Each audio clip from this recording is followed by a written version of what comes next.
ময়লা আবর্জনা আর শিল্প বর্জ্যের কারণে গত কয়েক দশক ধরেই দূষিত হচ্ছে বুড়িগঙ্গা। কালো আর দুর্গন্ধযুক্ত এই পানি দিয়ে গোসল সহ নিত্যদিনের কাজ নদীর পাড়ের হাজারো মানুষের। বাড়িতে পানি ময়লা, এর জন্য নদীতে গোসল করি, আর নদীতে গোসল করলে ভালো লাগে। আমাদের শরীর খারাপ যায়, তারপর আমাদের অনেক অসুখ হয়, কিন্তু আমরা না পেরে এখানে এসে গোসল করি।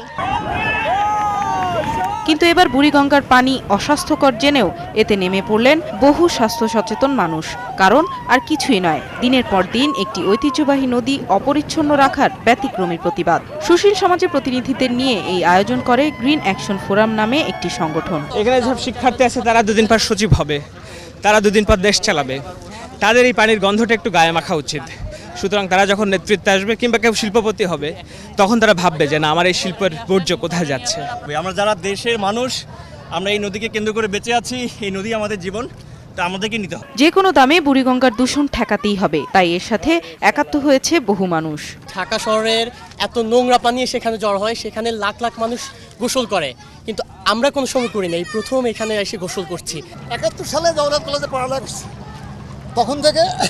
তখন এই নদীতে প্রচুর মাছ ছিল, জেলের মাছ ধরতো। কিন্তু এখন 40 বছর পরে এখন যখন দেখি যে নদী ধ্বংস, তখন আমার প্রাণ আর কান্দে। জনসচেতনতা বাড়াতে এখন থেকে প্রতি বছর এই দিনে বুড়িগঙ্গায় গণগোসলের আয়োজনের ঘোষণা দেন সংগঠকরা। ফাল্গুনী রশিদ, 71, ঢাকা।